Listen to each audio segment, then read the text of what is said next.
You can listen to the Canadian Gothic early and ad-free on Amazon Music. Include it with Prime. Well, they should never put his name on the news. I don't think so. That's ridiculous. Sometimes he's a hard case, but you know what? He looks after everybody. The gun, I know the gun works. I suppose it does. The giant Sicilian is a 54-inch by 54-inch pizza and is cut up into 200 pieces. What I seen was a moose standing over top of her. And then I yelled at it a couple times and it just pinned its ears back and faced me. So my first instinct that I didn't think too well on, I walked out and punched it right in the face. You are listening to Keep Canada Weird. Handsome Aaron Airport, we're here for episode 201 of Keep Canada Weird. Things are different now. We raised the bar after 200. Everything before this episode has just been a practice. This is a professional production and we got to do it right. We're going to find the greatest, most unique and offbeat Canadian news stories and we're going to talk about them. But before we do that, let's check in with you. Are you doing okay over there, buddy? Yeah, thanks for asking. Are you watching the Olympics? No. You're nothing to do with them? I prefer my professional sports to be fake and predetermined. So that's why I only watch professional wrestling. The actual pros. Okay, I'm into the Olympics. The Olympic hockey is really exciting for me. Right now, the female hockey is happening, which is great. Male hockey will be coming soon. I'm excited about that. And there is a Keep Canada Weird story kind of tucked in the Olympics. Are you aware of what's being referred to as Penisgate? Do you know anything about this? I do. I usually keep pretty up to date on anything penis related in the news. So that certainly did cross my desk. And yeah, I'd be happy to talk about it tonight with you. Let's just talk about it right now. Penisgate is quite the controversy. It involves allegations that some people may be taking extreme measures to make their private parts longer and bigger. But why would they do that, Aaron? How would that help them in ski jumping? Can you explain it to the good people out there? Okay, I'll try to craft an explanation here. They want their penis to be bigger when they're getting measured for their suits that they wear. And so it's injected with this chemical that will make your penis larger, not forever, but just for a bit, so that when you're getting measured for your suit, more material is going to be present in your genital area.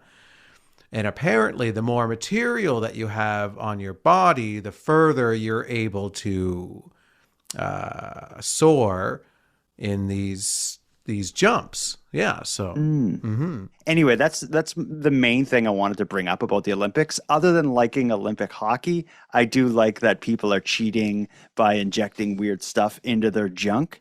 But let's move on. Yeah. Because the Olympics are happening in Italy. That's not necessarily a Canadian story. We're going to stick a little closer to home. But before we get into tonight's stories, we have something we do every week. And we're not going to skip episode 201. We're going to unveil our special drinks.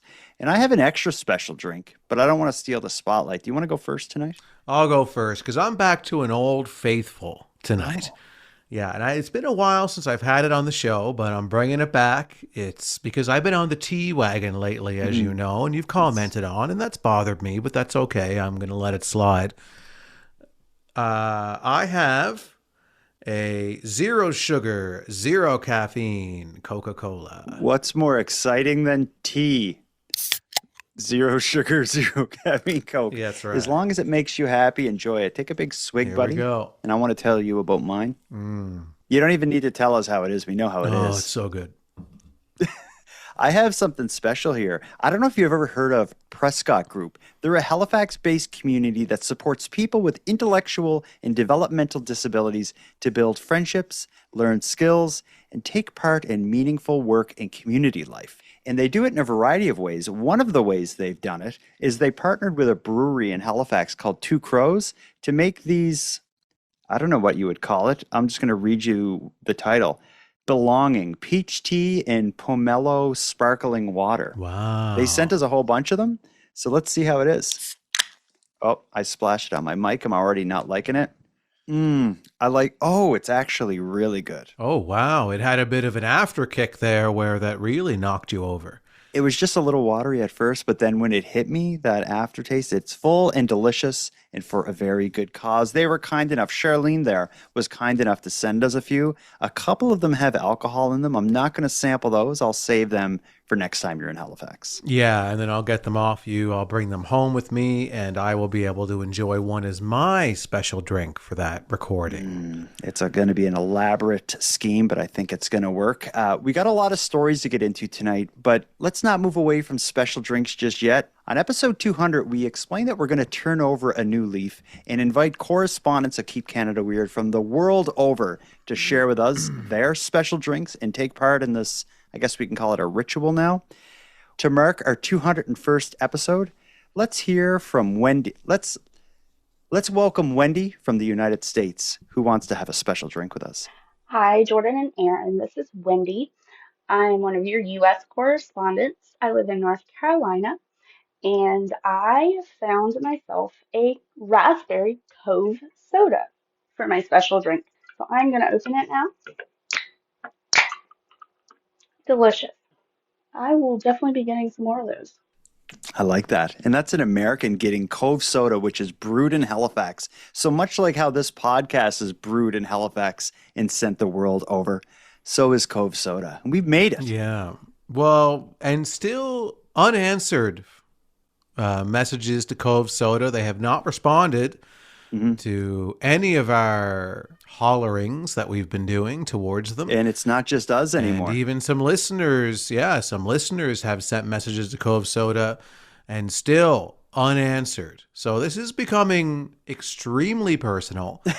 And I'm worried because I enjoy Cove Soda, but I have no problems. Just like they have zero sugar, I have zero problems turning my back on Cove Soda if they don't step up. Okay. So if Cove Soda doesn't do what's right here and at least acknowledge us and all the work we've been doing here for them, then I we've done boycotts on the show before. We've done bannings. This may be something right in the middle. What if they write back and just say we're not interested? That would be fine. That would be totally fine. It's completely ignoring us. That is bothering me. That is the issue.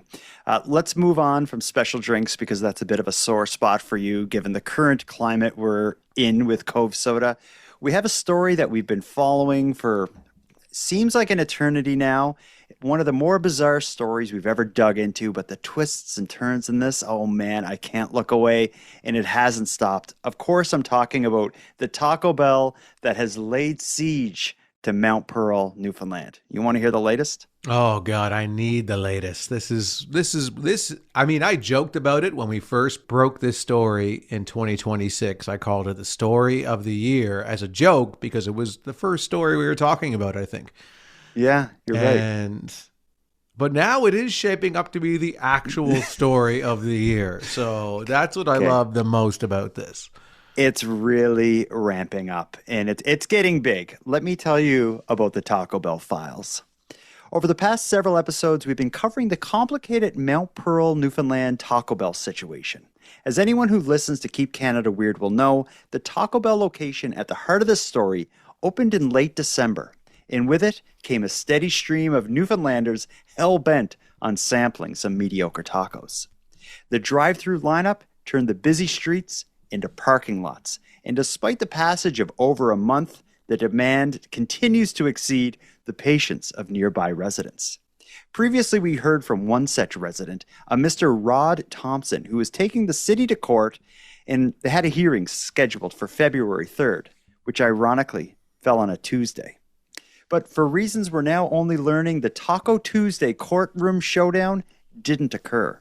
The reason, it turns out, is that Rod Thompson came into possession of a goldmine of internal city communications on the Taco Bell issue.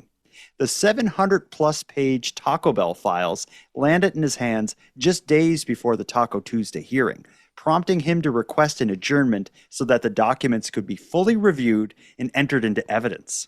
The case is still very much active and now on pause while he digs through this massive document dump. And sources say it's already bearing fruit. The records suggest that city staffers internally have been treating the Taco Bell lineup as a safety issue that shouldn't be allowed, while publicly framing the situation simply as a perceived risk that's being monitored. For now, the court fight is on hold, but the lineups remain, and once the Taco Bell files are fully reviewed, the Taco Tuesday showdown may very well return. Was that a dramatic reading? It was very dramatic. I was on the edge of my seat the entire time. He tells the city, do something about the lineups or I'm taking you to court. They did nothing. He takes them to court. They had this February 3rd court date. Radio silence, no updates on February 3rd, and we wanted to know why. It turns out at the last minute, it seems like he got like a Freedom of Information Act response that gave him all this new information about what the city was saying internally about this issue, and now he's ready to blow the roof off this thing, and I love it. Mm-hmm. Yeah, it's interesting now because these secret files, and we haven't seen what's in the files yet, have we? The Taco Bell files? No, they haven't released the Taco Bell files. No, they haven't. Yeah, and we're kind of hoping that that Rod will do that. Will grace us with maybe a few details here and there, just so we can wrap our minds around the situation more. But obviously he knows things that we don't know. And that's why everything is on pause right now. We have to wait for his team to go through the documents and decipher what needs to be figured out. And the fact that this has been going, people are still lining up for Taco Bell a month into this thing. How is it possible? Like, normally you'll see, maybe 2 weeks of chaos and then it starts to die down. But this has not died down. It is continuing to be long lines that are just really making me scratch my head on this one. Because how can it be possible that the town has become this fixated? Is it because of all the hype and that's adding to the cravings that people, and adding to the desire that people in this area need to have Taco Bell over and over and over again now because it's still being talked about? So it's like the hype is feeding the lineups and the lineups are feeding the hype. I've heard of like nightclubs making people line up outside just so it seems like it's an attractive place to go. And, if there is a lineup, people are more prone to just jump in the lineup and wait. It could be something like that. But I don't know. Like to me, this seems like the plot of a Simpsons episode. Honestly, it's that ridiculous, and there's no end in sight. But whatever Rod Thompson and the neighbors get out of these Taco Bell files, I hope is enough to once and for all put an end to this, because I don't want to be on the Taco Bell in Newfoundland beat for the rest of my life. But we've committed to follow the story through to a conclusion. Yeah, because if I was living there and it was happening to me, I'd be like, I just have to tough this out for maybe 2 weeks. It's going to die down. It's going to be fine. I'm not going to get that angry and upset over it. But 4 weeks in, yeah. And I'd be tenting outside of the courthouse, just completely let me in. I need to solve this now. Well, we'll see what comes of this. We'll continue to follow along. Let's put it away. Let's take our first break. And when we get back, we're going to get into our first duo of stories. And the Taco Bell in Newfoundland story is going to be a perfect segue into them, because we're going to hear a crazy story about food. And my favorite story of the night is going to take us back to Newfoundland. We'll get into that after this short break. A Los Angeles pizzeria famous for delivering a massive 54 by 54 inch pizza has officially arrived in Canada, in Vancouver to be exact. The pizza is so big that it's transported in a modified vehicle and has a starting price of $350. Here's the story of the world's largest deliverable pizza, which is now available in Vancouver.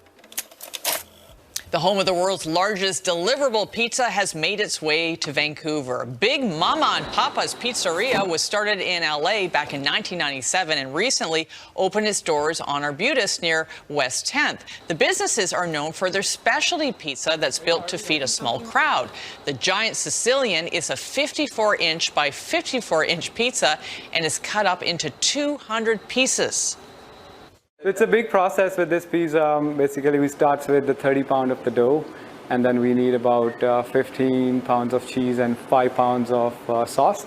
and give and take what toppings you like, so the weight goes on. We have a car specially designed for it. It has a rooftop carrier. That's a heated rooftop carrier. We have a hot case bag inside, so we can deliver it within like 1 hour. Smell good. I can smell that. The cost for the giant Sicilian starts at $350 and goes up with each extra topping. Singh says they also have a pizza eating challenge at the location. If 8 people can finish the gigantic pie in under 2 hours, the prize is $1,000 each. If you thought the Taco Bell lineups in Newfoundland were ridiculous, the 54 by 54 inch pizza, over $350, weighing about 50 pounds and getting transported in a modified vehicle, to me, is absolutely ridiculous and unnecessary. Well, you know, my favorite part of that whole story is, and sometimes the story is, for me, is more the delivery of the story as opposed to the story itself. Yeah. So my favorite part of that news clip is when, you know, they're going back and forth between like interviews with the people who work at the pizza shop and the news anchors, and then just before they go back to the news anchor, about halfway through, she's just coming back and she doesn't specify what she's referring to. We know what she's referring to, but it's just the way it comes back, and she goes, I can smell that. So she doesn't say, I can smell that pizza. She goes, I can smell that.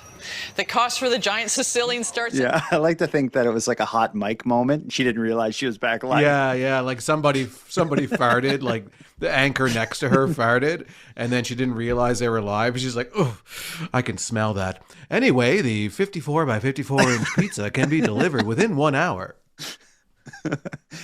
200 and something pieces. I don't get the idea, the point of that, other than it just being a gimmick that maybe would make an interesting talking point at a party or something like that. But it would be so much more convenient to just order like 8 large pizzas or something.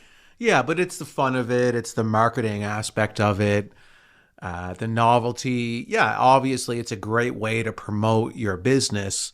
And if the pizza's good, people will keep coming back. But you know, to have an event and say that you have the world's largest deliverable pizza is a really exciting thing, and guests at your event will think that's fantastic.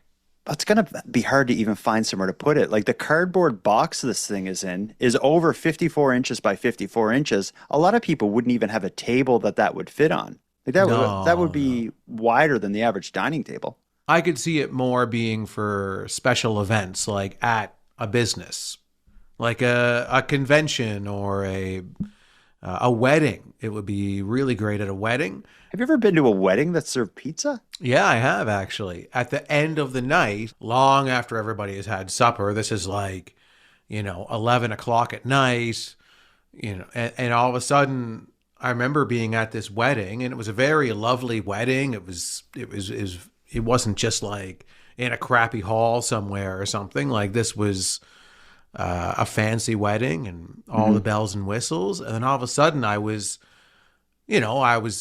somewhat inebriated and at this reception. And I remember sitting at my table having a drink, and all of a sudden I could smell pizza. And I was like, whoa, what's going on here? I smell Turn pizza. the music down. Yeah. And then someone was like, yeah, no, they pre-ordered pizza to come at, halfway through the reception so that people would have pizza to eat while they're drinking. I like it. And I thought it was great. And I've heard of it happening quite often. Okay. What about the $1,000 challenge that they mentioned in this clip? I can't remember the number, but what was it, like a group of 8 or 12 people? 8 people. Eight people. If they can finish it, what was it, within an hour? Yeah, I think? they give you $1,000. It should just be if you finish it, you eat free, because that would encourage people to go in and buy it and stuff. Giving the $1,000 seems unnecessary. I think it's the right motivation, because just eating free there, I mean, maybe eating free there for a year could motivate me to do that, but you are putting your body through quite a torturous, extreme event. Yeah. So it's not like it's going to be, oh my God, I'm going to eat a ton of pizza and win $1,000. But no, you're going to go through hell on earth. Halfway through, you're going to wish that you were dead. Speaking of hell on earth and wishing you're dead, one thing that can make you really suffer is having your name in the news due to a connection to some negative thing, perhaps a crime or a horrific event, and your face is on the front page of the paper with the headline, "Man Kicks Dog," this sort of thing.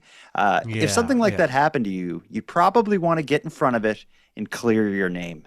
And that's the segue to this next story that is going to take us back to the home of the Taco Bell lineups. We're going back to Newfoundland. There's an interesting story playing out there that we got to get into, and I love this one. You may hear it in my voice. I'm excited even introducing this one. Late last week, the RCMP issued a press release announcing the arrest of a Grand Falls man on a series of firearms-related charges. In short, they said they responded to reports of a man carrying what appeared to be a firearm during the early morning hours of February 5th. In their investigation, they seized a long-barreled pellet rifle and arrested a 65-year-old man named Terry Maloney on charges of careless use of a firearm, pointing a firearm, and possession of a weapon for a dangerous purpose. But here's where things get interesting. Terry Maloney and his army of supporters went onto the local news in an attempt to clear his name. Here's the story of the Newfoundlander facing firearms charges who wants to clear his name. Poplar Road in Grand Falls, Windsor is normally a quiet neighborhood. But early Thursday morning, Terry Maloney says he spotted some suspicious activity. But I saw somebody over around the garages and the sheds, and I figured they were going to break in. So I walked over with the flashlight. They all hid away and they took off. So second time, they all hid away and took off. Third time, I took the pellet gun. I stood there on the step. I stood there on the road. A neighbor who didn't realize the man with the gun was Terry called the police and he was arrested. He's now facing criminal charges. And they come out like a SWAT team and they arrested me, told me to lie. I never did that. Well, they should never put his name on the news. I don't think so. That's ridiculous. People here who have known him their entire lives are furious his name has been made public while the alleged thieves got away. Terry keeps an eye out for us in the neighborhood. All the neighbors in this neighborhood. We're old school. We keep an eye out for each other. And that's the biggest thing. But what come out of it is ridiculous. Terry is good as gold. He's got a heart of gold. Everybody that knows him knows him to be the person that he is. Sometimes he's a hard case, but you know what? He looks after everybody. I never had any pellets in my pocket. The gun, I don't know if the gun works. I suppose it does. And they treated me like criminals. So they put me up, they locked me up in jail. And Terry and his name should have never been on the news, as far as I'm concerned. They picks up, if they catch the person that's trying to break in. He saw someone in my garden trying to break into my car and my garage, and I can't blame him one bit for coming and trying to help us out. The police aren't able to confirm any details of the incident while the investigation is ongoing. But they say they have to treat all firearms as though they are real and loaded until proven otherwise. They add in an emergency. It's critical people call 911 immediately for their own safety and the integrity of the investigation. I'm just shocked that the police don't want Terry running around in the early morning hours with a pellet gun. Mm-hmm. Yeah. I can't see anything wrong with it, really. Do you like those accents? Yeah, they're nice and thick and juicy. Yeah, really like it. I like how he told us that he basically resisted arrest as well. They told me to lie down. I'm not doing that. And they come out like a SWAT team and they arrested me, told me to lie down. I never did that. No, because they're police officers. You probably should. You do have a weapon as well. Yeah, and it was his supporter was great too. That's ridiculous. They put I loved her. Yeah, like they shouldn't have put his name on the news. Everything about this is an amazing story. I could just watch that clip over and over again. Yeah. This man is above the law, and that's fine. He should be. He's Newfoundland's Dirty Harry. He doesn't have a badge. He doesn't need one. No, he's the unofficial mayor of Newfoundland. Premier. No, mayor. His position is of the whole thing. Yeah. He's making it one big town, and we don't need a bunch of towns. We just have one town. I also like his supporter there, the woman who thought it was ridiculous that his name was on the news. She did pledge quite a bit of support for Terry, but she did pull back at the very end. She said he had a heart of gold. He looks after us. We're old school and take care of each other, and that's what Terry does for us. But then she did say, but sometimes he's kind of a hard case. He's a hard case. And what does that mean, I wonder? Like, well, I think Terry maybe... A hard case. I think a hard case would be someone who is extremely difficult to deal with and is very unreasonable. Does this guy strike you as a hard case at times? Oh, yeah. Well, he wouldn't lie down. Oh, man. Why don't they just send Terry to clean up the Taco Bell situation? Oh, even Terry can't do that.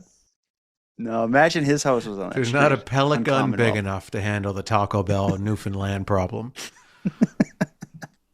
Oh, man. Whenever we go to Newfoundland, it's always a great story. There's the Taco Bell story. We now have the mayor of Newfoundland, Terry, and his pellet gun. We had the Amelia Earhart statue. There's the stories that come from there. Oh, they're gold. Always yeah, good. They're gold. Yeah. I need to get this laugh out of my system. Let's take a quick break. When we get back, we have, I guess it's a WTF story. It's one of the most violent stories we've ever gotten into on Keep Canada Weird. And it pulls us straight into the middle of the animal uprising after a short break.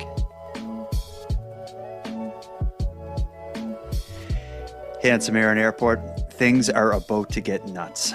We're going to dive into a story set in the animal uprising. For people new to the show, do you want to just give them the elevator pitch of what we're doing in terms of our coverage and expose of the animal uprising? So over the 200 and now 1 episodes that we've done of this podcast, we started to notice over time that there were a lot of stories about animals attacking things and people.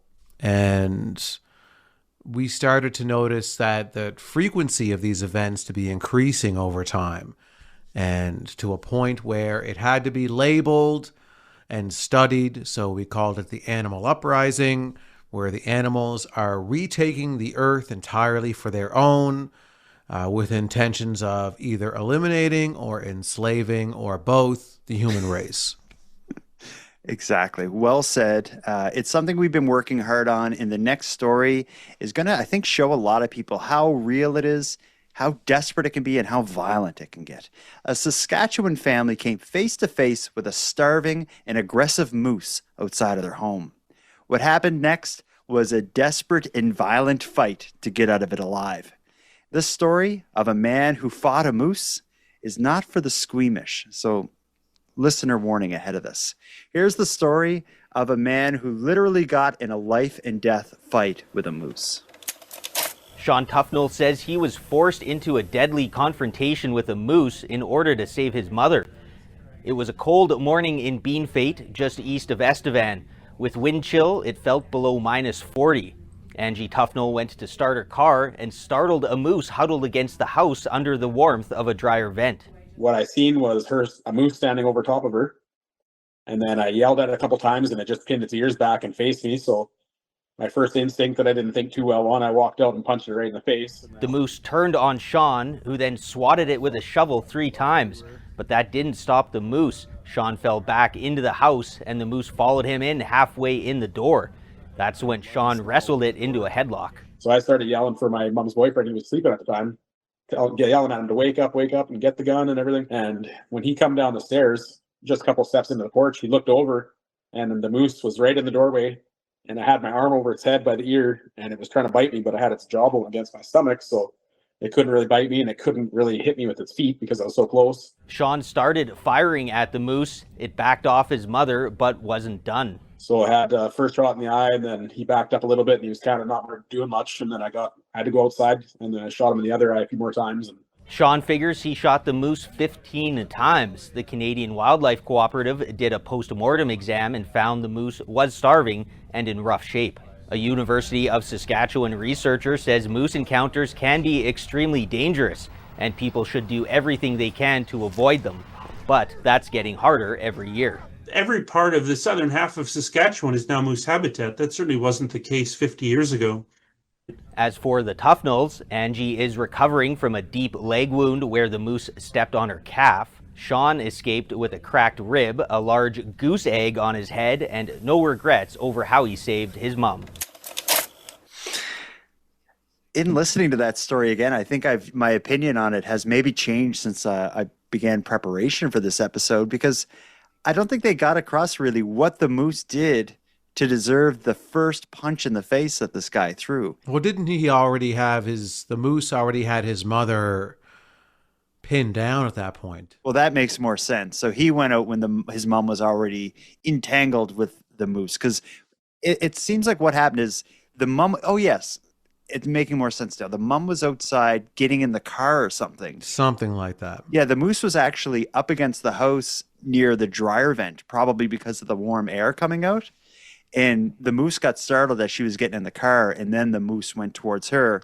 He comes out of the house to save his mother, throws the punch to get the moose off of his mother, which leads to like a wrestling match in the doorway with a moose that must weigh 1,000,000 pounds. These things are huge. I'm surprised this guy managed to hold his own. But the next part, where it goes when the gun gets in the picture, yeah, it's disturbing, but it almost doesn't seem real. Why was he just shooting it in the eyes the whole time? It just was probably the only shot they had was towards the face. I mean, we weren't there at the scene to see what exact position the moose was in when the gun came into play. I'll say this though, and here's where I come down on this story. Okay. We don't know what happened before he came out to find his mother entangled with this moose. So I think she goes out to the car. Something happens between when she goes out to the car and when the moose is aggressive with her and pins her down, whatever the situation was. Mm-hmm. So she did something to that moose to make it upset at her. I don't know what she said or did, but you don't think maybe she just startled the moose? Like the moose is feeling crappy. It's hungry. It's all screwed up, and it's leaning against the house to get warmth from the dryer vent. I think she maybe just slammed the door a little hard, and he's like, "What the?" I'm leaning towards she deserved it. Okay, that's what you. That's where I'm leaning, because this is how I usually come down on man versus animal. Okay. I usually side with the animal first until proven guilty. Okay. So in my mind, and how I'd like to see this story, is that the human, the mother, instigated the argument and then physical altercation with the moose. The moose then, upset, attacks the woman, defends itself. I'd like to think. Then this guy comes out and sees his mother pinned down by the moose, not realizing that his mother started the whole incident completely. And then he intervenes. He starts getting physical with the moose. And the fight moves halfway indoors.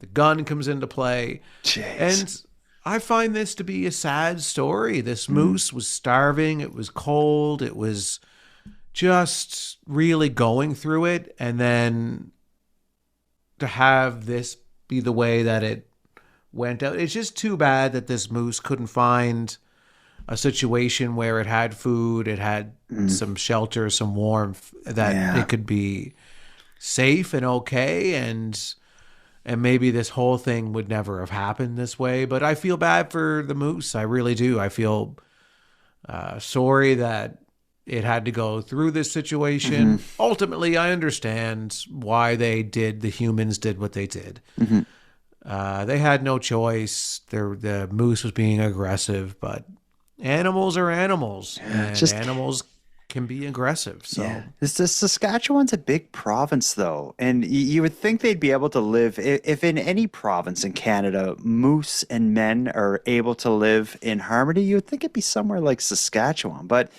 based on that clip, there was a little moment there where they had an expert on who said like the moose habitat is so broad that there's hardly anywhere you can go in Saskatchewan without encountering moose. That's not something we encounter here in Nova Scotia. I see deer all the time, but there's a huge difference between an adorable deer and a giant moose. They're pretty terrifying. I've only seen a they're few of them up huge. close. They're so big. The only one I've ever seen like up close was at the Two Rivers Wildlife Park here in Cape Breton.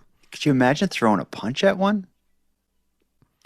Well, I don't know if punching would be the route that I would take How at else? the top. But yeah, I would look for a weapon right away, like what's near me, a rock, a piece of metal, anything that I would, because if I were to go in punching with how big moose are, I would assume that the punch would just make it mad and it wouldn't do anything it would just make the situation worse. I would want a weapon right away, whatever I could find near me that could do some damage right off the top to make a difference, to protect my mother. Of course, I would do the same thing that this guy did if my mother was pinned down by a moose. But I would like to see the security footage of leading up to the altercation. What did the mother do? Yeah, do they not have a Ring video doorbell? Because this would be amazing video doorbell footage. Let's stick in this topic a little bit. Let's further explore the complicated relationship man has with beast. Just last week, we told the story of the dog in Vancouver that overdosed on cocaine, and we talked a little bit about what may have happened and what led to that. And you posited the idea that the owner of the dog may have a part to play in the dog getting access to cocaine. And we kind of laughed at that idea a little bit. But there's actually a listener named Kayleen out there, a correspondent named Kayleen, who serves us as our Keep Canada Weird vet tech. And she had a little bit to say about dogs ingesting drugs with their owner's involvement that maybe supports a few of the things you said in episode 200. Let's listen to the Keep Canada Weird vet tech, Kayleen. Hey, Jordan and Aaron, this is Kayleen from Ottawa. Just wanted to comment on the dog who ate the cocaine off of the street in Vancouver. I'm a vet tech, and when I used to work in clinic and even in pet insurance, you'd see a lot of cases of toxicity. And 9 times out of 10, the owners will tell a story about how the dog just ate marijuana off the street. And most of the time they are lying because they are embarrassed that the pet ate the marijuana from their stash. And it's just really funny because we do not care that you have weed in the home. We just want to treat your pet. And my favorite story was actually of a owner who checked into a hotel room and their dog ate marijuana, but she insisted that she did not bring it. Apparently, the previous person who checked into the room just left their weed in the room and the cleaning staff didn't catch it. So, a lot of times the owners are lying, but not to say that it doesn't actually happen, that the pet is too quick and will just eat whatever off the ground, but just wanted to offer a veterinary perspective. Thanks, guys. I like that. Yeah. I don't know how the dog ate so many dirty magazines. We were just walking down the street and he just ate a bunch of dirty magazines. Oh, yeah. So fast. And it's not often that a professional in a certain field will call in and prove me right on one of my theories that I have, because usually my theories come out of left field and they go back to left field when they're done and when they're spoken. But I mean, this was finally a time where where I'm going to say officially that I was proven right. By an expert. Yeah, but they say it is rare that it happens, but there is a saying, a broken clock is right twice a day. And that, I guess that's the case. Usually what happens if a professional in any field is listening and our topics bring us into their field, they usually stop listening from then on. And I think we just got lucky that you called it right. So thank you, Aaron. Yeah, that's right. Yeah, no problem. Maybe I'll do it again 200 episodes later. That's right. Let's transition to another correspondent message. This is also something we spoke about last week. Yes, at Keep Canada Weird, we've been on the animal uprising beat, but we've also been following the very complicated and disturbing puberty problem, which is something we've identified many episodes ago, which is that people on the cusp of or in the midst of puberty are wreaking havoc and making the world worse for all of us. Last week, we heard the story of a bus driver who just had enough of the puberty problem and pulled the bus over and got off and left all the kids there. And you and I kind of expressed some, I guess, support for what he did. And we told our own stories of bus rides of our past. We have a listener. Bruin is our correspondent no, he's not a correspondent. He's more of a no, he is like a informant. He's a puberty problem informant. Yeah. Now the puberty problem might call him a narc if they knew. We call him if they knew, but we call him an informant. Okay, here he is. Hi, it's Bruin here. I would just like to talk about the puberty problem with Aaron. So, if we are so bad and we're the one that's doing all this bad stuff on the dirt bikes and stuff through the neighborhoods, and now about the bus, let's talk about what you guys were doing back then. If you really think that we are the puberty problem, maybe you should rethink it. Maybe you guys are the puberty problem. Maybe you've been the puberty problem this whole time. I think this is ridiculous that you think that we are committing the puberty problem when you lit a piece of paper on fire in the back of a bus. Also, great job on the 200 episodes. See you later. Bruin out. Wow. Always informative to get a glimpse behind the curtain. And it's very rare that someone in our position over the age of 19 gets to see like how that mind thinks. Right. Now, Bruin, for being our informant who we employ through Keep Canada Weird, very aggressive. And that is, again, because of the puberty problem. But when you're working with informants and confidential sources and stuff, though, those relationships are very precarious. And I think with Bruin, it's like if we talk about this the wrong way, he's done.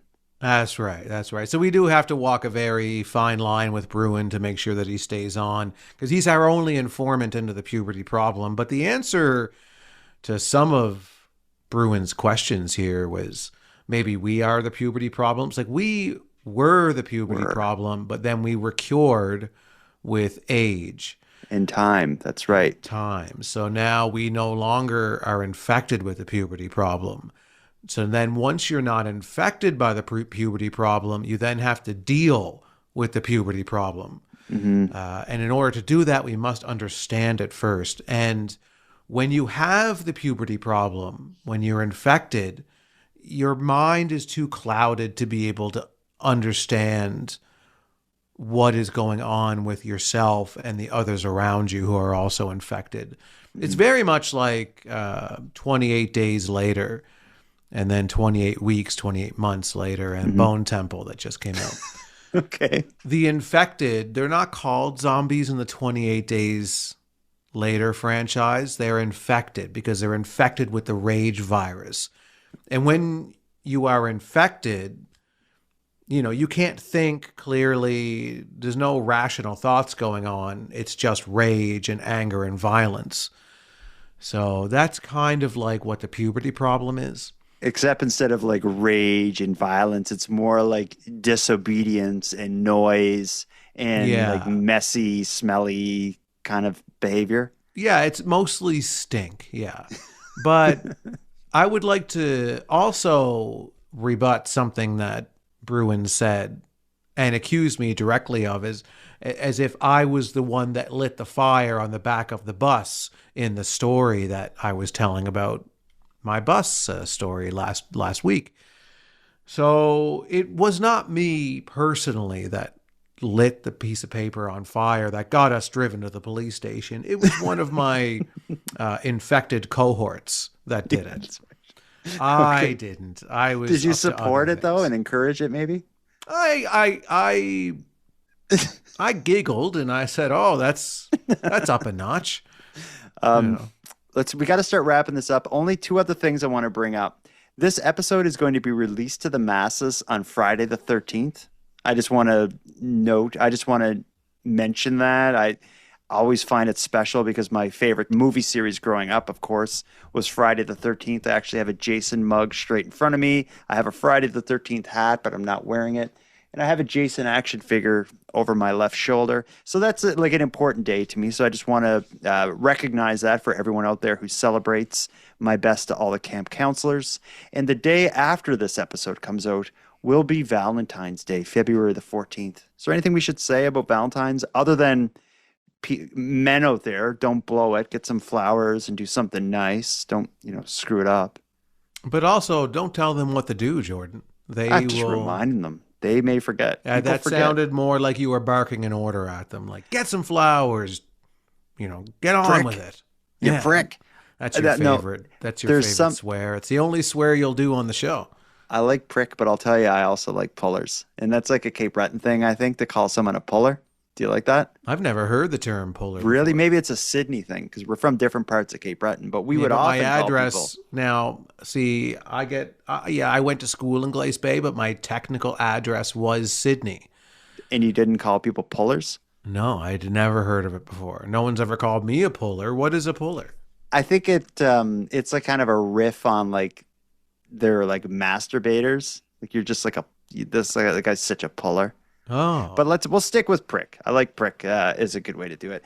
But all this to say, there's someone out there right now with their headphones on, listening to Keep Canada Weird, doing God knows what, and we brought up Valentine's Day, and they just thought to themselves like, "Oh shit!" And they're turning the car around right now, going to the grocery store to grab some flowers, and we just saved their night. Yeah, well, so whoever you are, you're welcome. You just said the S word as well. And I certainly hope that our puberty problem informant and correspondent Bruin is not listening to the very end of this episode because, my God, that's the kind of language that he doesn't expect to hear on this show. Yeah. And he'll probably be very disappointed and get in trouble for even listening to. He'll be grounded for 6 or 7 weeks. Yeah. Bruin gets that. Are you listening to those Canadian podcasters again? In the spirit of Valentine's Day, we didn't have one tonight, but if anyone wants to submit a dating profile, that would be something nice for episode 202. But what else would be nice is if you, the correspondents of Keep Canada Weird, could join us for a special drink. If you're at the grocery store, if you're at the drugstore, if you're at the gas station, and you see an interesting drink on the shelf, give yourself a little treat. Buy a special drink, turn on your recorder, or go to thecanadiangothic.com/contact. Tell us what you got, crack it open, take a sip, and let us know what you thought. And you can join us for our Keep Canada Weird special drink segment, TM, in one of the next episodes. Great. Handsome Aaron Airport, until next time. Jordan, Bus Stop, Backhoe, Bonaparte, until next time. Please continue to advocate for the release of the Taco Bell files. I think this is something everybody following this story needs to see. We want to know what's going on, and we want to support Rod Thompson and the other affected residents on Commonwealth Avenue, I think, which is ground zero for the Taco Bell saga. And Jordan, until next time, correspondents, please email Cove Soda and demand that they respond to our requests to at least have them acknowledge our existence. They don't have to give us pop. They don't have to give us money. They just have to acknowledge that we even exist. And respond.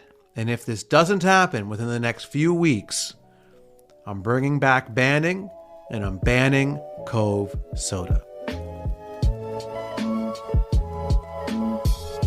I want to thank you for helping Aaron and I fulfill our mission to keep Canada weird. Now, if any one of you listening want to get more involved in what we're doing, we need all the correspondence we can get. So if something weird happens in your area, or if you have any thoughts on anything we discussed tonight, let us know about it. The best way to reach us is by using the voice recorder that can be found at thecanadiangothic.com/contact. Now, I'm going to start wrapping up the episode, but before we part, let us thank a few people. First of all, Aaron and I want to give a big thank you to all the correspondents who contributed to this episode. If your voice message was aired on the show, go back to thecanadiangothic.com/contact and fill out the form to claim your swag pack and Keep Canada Weird badge. We'll happily get it right out to you. Next, a big shout out to Unicole for the intro and outro voiceovers, and Monty Data, who provides the outro version of O Canada that you're about to hear. And then lastly, but most importantly, we have a massive thank you to every one of you listening, as without your interest and your support, this work would be impossible. And for any one of you out there who want to support the show financially and get more out of the show at the same time, please consider the premium feed. Our premium feed subscription costs just a couple bucks a month, and that money will fund the creation of new episodes. But the premium feed will also give you those episodes early, give them to you ad-free, and give you access to a full back catalog of Keep Canada Weird episodes and bonuses. You can go premium at thecanadiangothic.com/subscribe. And even if the premium feed isn't for you, you can still support the show by simply sharing episodes on social media. That's free, and it's a big help. So until next time, take care of each other, hug your loved ones tight, and please keep Canada weird. And keep Canada weird. Please keep Canada weird.